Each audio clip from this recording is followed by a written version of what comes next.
आणि विकसित ठाण्याकरता जीवाला जीवतोड काम करू, ठाणेकरांचा मान ठेवू आणि ठाणेकरांनी जो विश्वास दाखवलेला आहे त्याचा निश्चितपणे आम्ही पुढच्या काळामध्ये विकसित ठाणे करण्याची बळ एवढं मोठं आहे आणि नेत्यांचा पण आशीर्वाद आहे।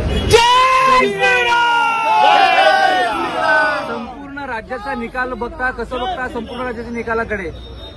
विकासावर शिक्कामोर्तब झालेला आहे आणि महायुती आणि डबल इंजिन सरकारच या महाराष्ट्रामधल्या नागरिकांना मतदारांना हवंय हे या निकालावरनं आपल्याला साथ दिली आणि भावाला फार मोठा आशीर्वाद पण दिला। ओवाळणी भावाने घातली परंतु बहिणीने पण त्याची फार मोठ्या प्रमाणामध्ये आशीर्वाद देऊन सहकार्य केलं। ठाण्यामध्ये तर आम्ही डबल काम केलं। आमच्या लाडक्या बहिणीसाठी महाराष्ट्रामध्ये जसं योजना आणली, ठाण्यात आम्ही जनकल्याण योजनेच्या माध्यमातून हजारो लाडक्या बहिणींना त्या योजनेचं आहे ते ठाणेकर मतदारांना खूप आवडतं।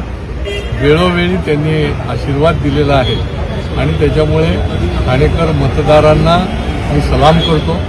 अतिशय जागरूक असा सुज्ञ मतदार आहे आणि त्यांना वचन मी आधी पण दिलंय की तुमच्याकरता विकसित ठाण्याकरता अहोरात्र विश्वास दोनदा व्यक्त केला, तिसऱ्यांदाही व्यक्त केला आणि निश्चितपणे ठाणेकरांच्याकरता दिवस रात्र काम करण्याचं आश्वासन नाही तो वचन देऊ आणि विकसित ठाण्याचं स्वप्न पूर्ण करण्याकरता लोकसहभागातूनच आम्ही हे विकसित ठाण्याचं स्वप्न हे पूर्ण करू।